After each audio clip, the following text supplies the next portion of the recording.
Merci beaucoup, messieurs les présidents. Mes chers maîtres, mes chers collègues, je voudrais d'abord remercier le comité d'organisation de m'avoir associé à ce congrès pour vous parler d'un thème qui est la responsabilité de l'allergologue. En fait, ça va être des réflexions que je vais partager avec vous. Et j'espère que s'il y a des choses qui manquent, vous me compléterez. J'espère que vous serez satisfaits à la fin. Donc, quand j'ai commencé à raisonner à propos de la responsabilité de l'allergologue, je me suis demandé s'il y avait une particularité de la responsabilité d'un allergologue par rapport à la responsabilité générale d'un médecin. Et en fait, la première idée qui m'est venue à l'esprit, c'est que la responsabilité du médecin, elle est d'abord médicale, et par rapport à l'allergologue, ce qui pourrait la caractériser, cette responsabilité, c'est l'existence de situations d'urgence en allergologie qui, heureusement, sont assez rares, mais qui sont potentiellement graves. Et elles sont dominées, comme vous le savez, par le choc anaphylactique et par l'obstruction bronchique sévère. Également, le médecin allergologue, et comme je reviendrai là-dessus, a une responsabilité double qui est également éthique, en particulier celle d'apporter l'information éclairée à son patient. J'y reviendrai. Alors, cette diapositive résume en quelque sorte le raisonnement que je vais avoir par rapport à ce thème, celui de la responsabilité de l'allergologue. Cette responsabilité, elle peut être engagée du fait des caractéristiques des maladies allergologiques. Également, dans le cadre du diagnostic, les investigations auxquelles va recourir le médecin allergologue peuvent également engager de très près sa responsabilité. Ses prescriptions médicamenteuses également engageront sa responsabilité. Sa façon de gérer la prise en charge des urgences. Et puis, il y a l'autre aspect, celui de l'information du médecin, du patient, et celui d'avoir l'obligation de rédiger, de fournir aux patients et aux médecins référents un compte-rendu, un rapport médical pour éclairer les situations, essentiellement les situations qui posent problème. Alors, on sait tous que l'exercice de l'allergologie est un exercice qui n'est pas simple. Et cela demande à l'allergologue une très grande maîtrise de l'allergologie. D'abord pour évoquer un diagnostic sans retard. Aussi pour rattacher un tableau clinique des symptômes à leur origine allergique, comme par exemple rattacher un asthme chez un nourrisson à une allergie aux protéines, chez un enfant à une allergie aux protéines de lait de vache. Et cette difficulté, cette complexité a été très bien illustrée dans le topo de M. Jean-Paul Dumur hier, qui nous a donc montré des cas cliniques qui étaient vraiment très intéressants. En effet, donc un diagnostic qui est erroné, un diagnostic négatif, un diagnostic tardif pourra avoir de lourdes conséquences sur la prise en charge du malade. Alors, pour mener à bien le diagnostic, pour confirmer l'origine allergologique de symptômes, le médecin allergologue a une obligation de moyens. Et là, ces moyens, il doit bien les connaître. Il doit savoir les indiquer de façon hiérarchisée et surtout en assurant à chaque étape la sécurité absolue du patient. Une fois le diagnostic établi, donc une fois l'origine allergologique rattachée aux symptômes que présente le malade, l'allergologue est tenu de mesures qui sont destinées à réduire le risque d'une récidive des symptômes, et cette récidive qui peut être éventuellement dramatique, voire même fatale. Alors donc, pour faire le diagnostic allergologique, l'allergologue est tenu de recourir à des investigations. Et ces investigations qui peuvent engager sa responsabilité ont fait l'objet de nombreux écrits.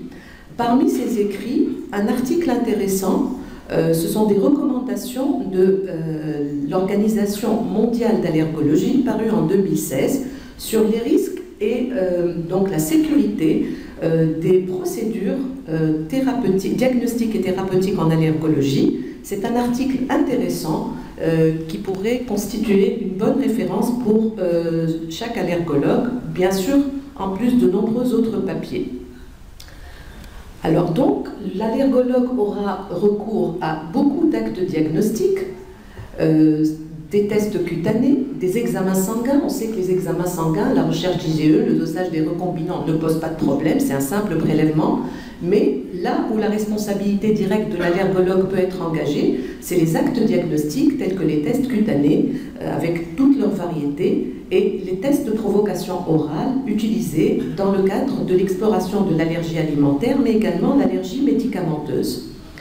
Alors, les tests cutanés, prick test ou intradermoréaction, je ne parlerai pas des patch tests parce que rarement les patch tests peuvent donner des accidents graves. Il y a de très rares réactions graves qui ont été décrites. Par contre, avec les prick tests, mais surtout les intradermoréactions, il y a des accidents anaphylactiques possibles qui engagent donc la responsabilité de l'allergologue. Alors là, c'est une revue de la littérature publiée en 2006 qui montre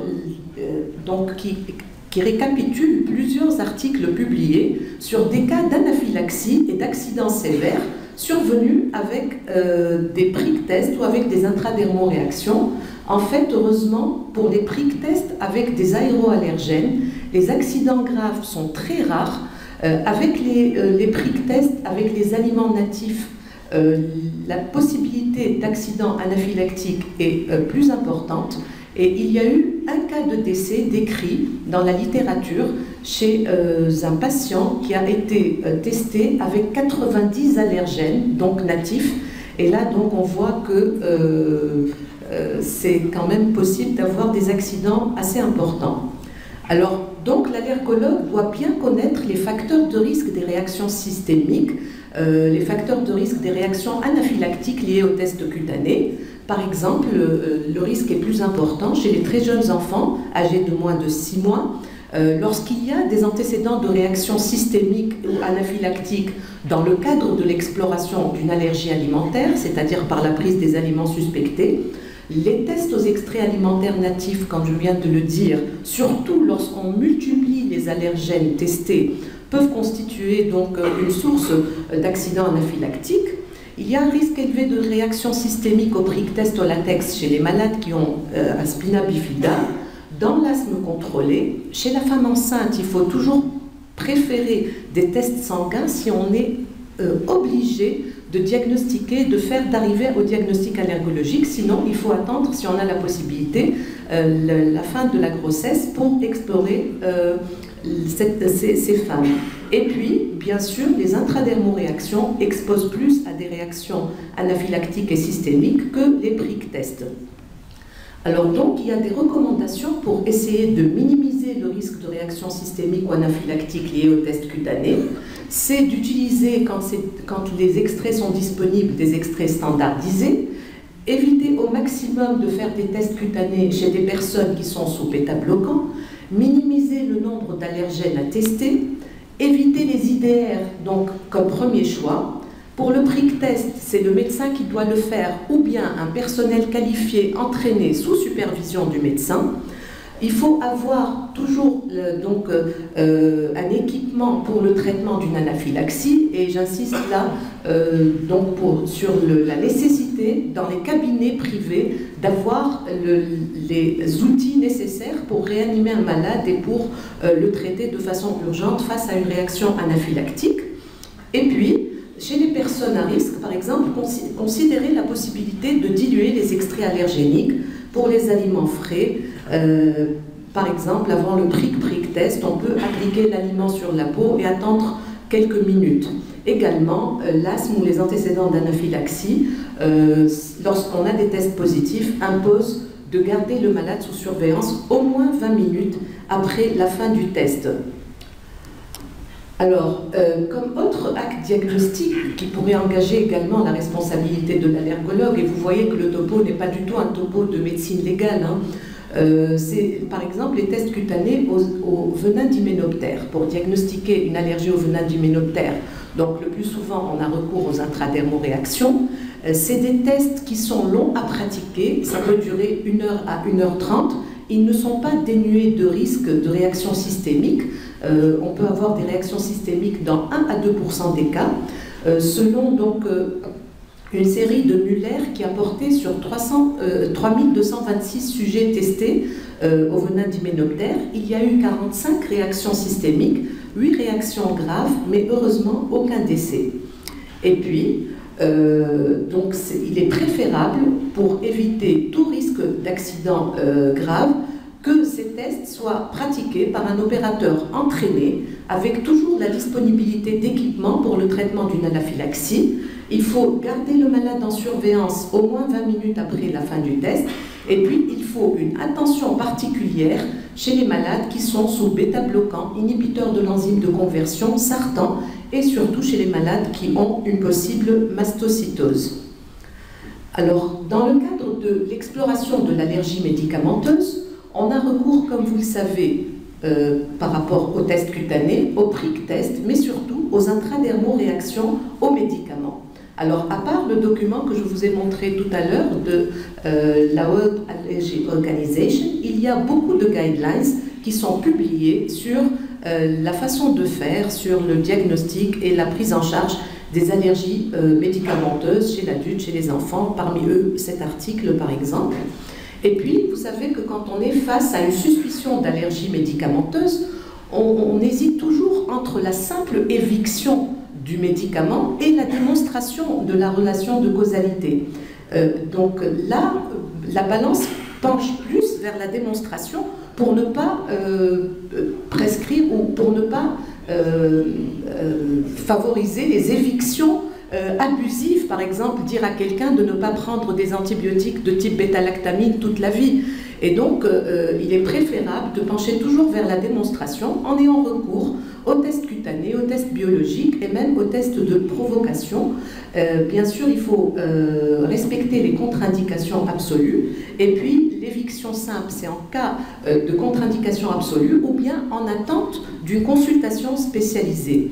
Et justement, ces prick tests, surtout les intradermo-réactions aux médicaments, exposent à un risque d'anaphylaxie qui n'est pas négligeable, surtout les tests au bêta-lactamine, et ils doivent être faits par un personnel entraîné en hospitalisation, de préférence dans un centre spécialisé dans l'exploration des allergies médicamenteuses, avec toujours la disponibilité d'équipements pour le traitement d'une anaphylaxie, la proximité d'une unité de réanimation, et la surveillance doit être prolongée jusqu'à 8 heures après la fin des tests.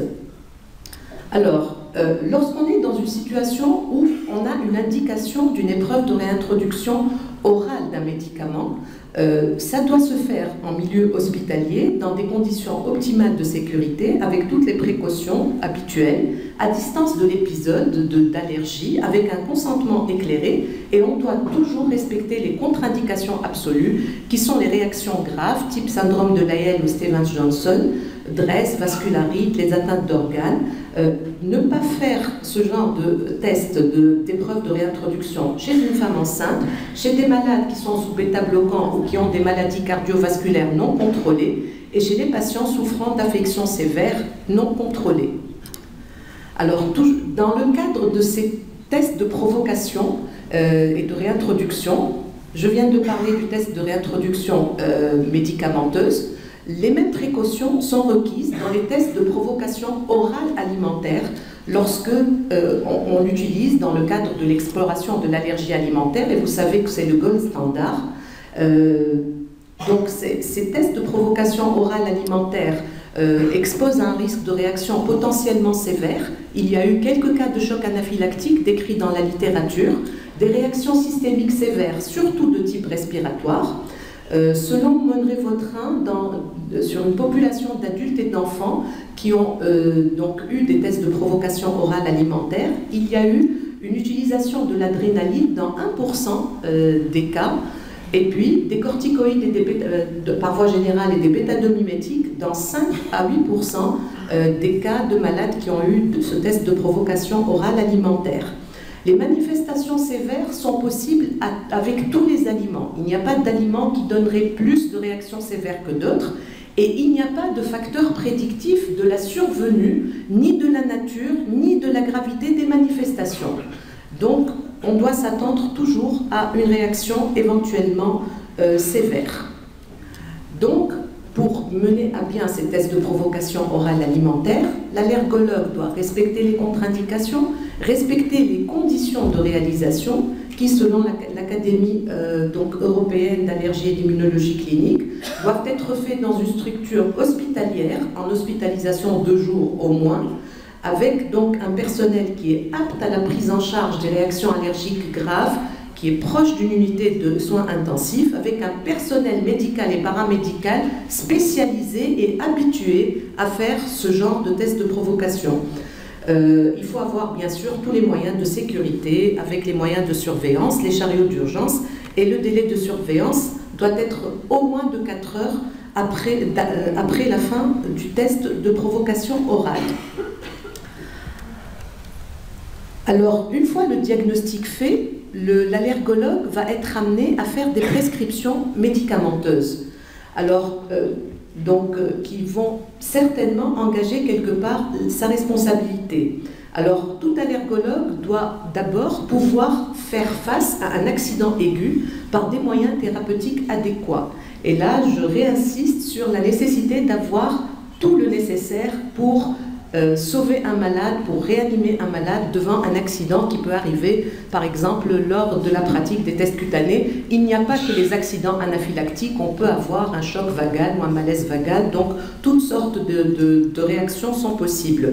Et puis, le médecin est également tenu d'informer le patient sur les risques graves de certains médicaments, avec la nécessité de surveillance rigoureuse en cours d'utilisation de ces médicaments. Et là, je vais parler très succinctement de l'immunothérapie injectable. Je ne vais pas m'étendre là-dessus parce qu'on sait que l'immunothérapie injectable expose quand même à des risques de réactions locales et même à des réactions générales et des chocs anaphylactiques. Je ne vais pas insister dessus parce qu'elle n'est plus disponible. Et donc, je vais plutôt parler de l'immunothérapie allergénique sublinguale, que ce soit sous forme de gouttes ou sous forme de comprimés. Et là, donc, le médecin allergologue est censé respecter les contre-indications d'abord dans la prescription. Et avec l'immunothérapie sublinguale, on sait que les effets secondaires sont surtout des réactions locales résolutives en quelques jours ou en quelques semaines. Il y a eu de très rares cas d'anaphylaxie sans issue fatale, par exemple des réactions d'urticaire qui durent plus de 48 heures ou bien quelques crises d'asthme. Et comme facteur de risque, il semblerait que le fait d'avoir eu des réactions antérieures systémiques avec l'immunothérapie injectable sous-cutanée constitue un facteur de risque de développer des réactions éventuellement sévères avec l'immunothérapie sublinguale.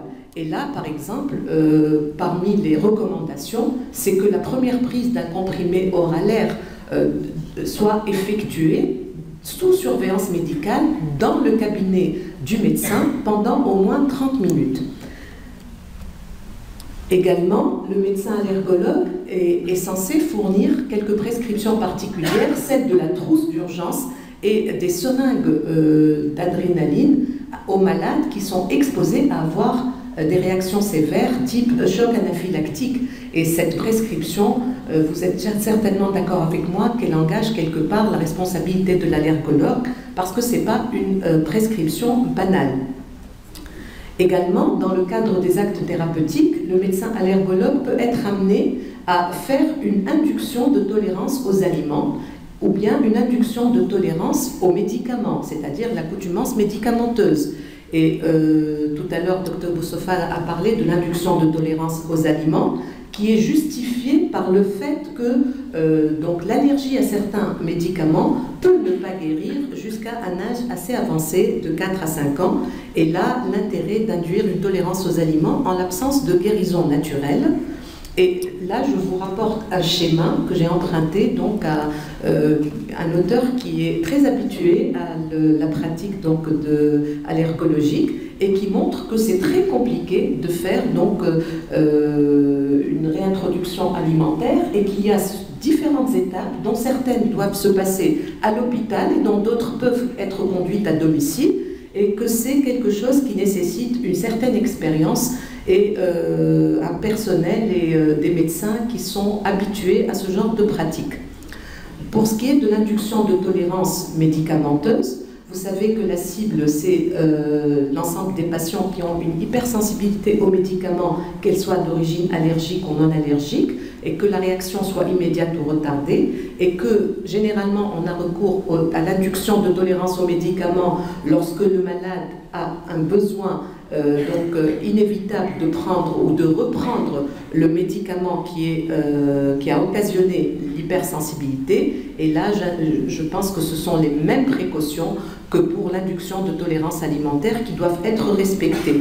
Parmi les médicaments pour lesquels une induction de la tolérance est pratiquée, les cytostatiques comme les sels de platine, les taxanes, les biothérapies, l'aspirine. Et j'ai le souvenir d'un malade chez lequel on voulait faire un protocole d'accoutumance à l'aspirine. Et en fait, c'était un asthmatique qui avait un syndrome de Vidal. Et pour des besoins de sa maladie cardiologique, on devait faire cette désensibilisation.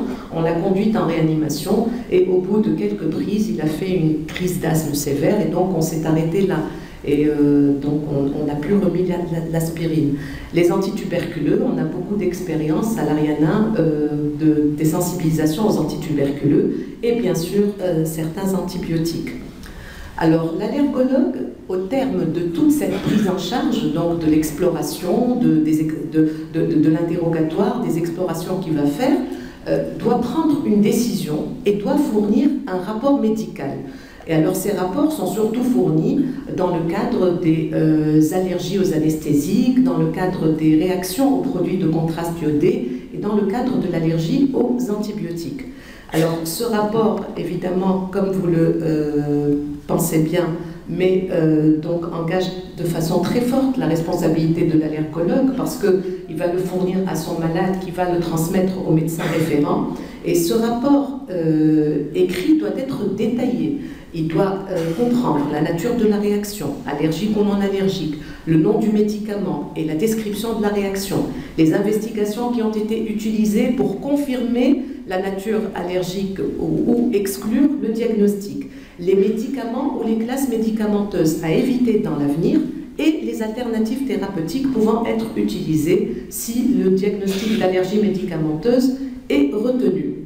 Également, le médecin allergologue doit savoir quand est-ce qu'il est obligé de référer un patient à un service spécialisé. Quand il y a une réaction anaphylactique, donc une réaction grave, il doit référer le patient à un service de référence. Quand il y a une réaction cutanée non immédiate sévère, telle que le DRESS, le LAIEL, le médecin doit référer son malade. Dans les réactions au bêta-lactamine, le malade doit être référé lorsqu'il y a une nécessité absolue de bêta-lactamine pour une infection chez le malade en question, ou bien lorsqu'il s'agit d'un terrain particulier comme les immunodéprimés, chez qui la récidive des infections impose le recours itératif à la prise de bêta-lactamine. Dans ces situations, le malade doit être référé à un centre de référence. Pour les ANS, en cas de réaction anaphylactique, d'angio-œdème sévère ou bien d'asthme également, le médecin doit référer le malade. Et pour les anesthésiques, devant tout type de réaction, qu'elle soit anaphylactique ou non. Donc, une prise en charge spécialisée est requise. Alors, la prise de décision ne concerne pas seulement les médicaments ou les aliments impliqués dans les réactions allergiques, mais elle peut toucher également d'autres aspects. Pour l'éviction médicamenteuse, comme je vous ai dit, il faut éviter de tomber dans l'excès et ne pas étiqueter une personne comme allergique, par exemple, à une bêta-lactamine à vie. En effet, moins de 10% des personnes qui pensent être allergiques à la pénicilline le sont réellement. Pour l'éviction alimentaire, surtout chez les enfants, il faut essayer de faire tout notre possible pour avoir un diagnostic précis, pour éviter également de tomber dans l'éviction excessive. L'allergologue est également tenu d'apporter des décisions concernant, par exemple, un changement d'habitat, un changement de poste de travail en cas de réaction allergique survenue sur le lieu du travail, avec donc une confirmation de la relation de causalité, ou bien carrément un changement du mode de vie. Et donc, en conclusion, la responsabilité de l'allergologue est engagée à chaque étape de la prise en charge du patient, de l'interrogatoire aux explorations qu'il va pratiquer, à la prise en charge thérapeutique. Elle est également engagée dans la prise de décision qui va déboucher sur l'émission d'un compte-rendu qui est très important. Rappelons la responsabilité éthique de l'allergologue qui doit se tenir d'informer de façon éclairée son patient et d'éviter les conflits d'intérêts, en particulier dans les prescriptions qu'il va faire à son malade. Et puis je pense qu'il y a deux outils nécessaires. D'abord la vigilance de l'allergologue et puis la trousse d'urgence pour l'allergologue et pour le patient. Voilà, je vous remercie.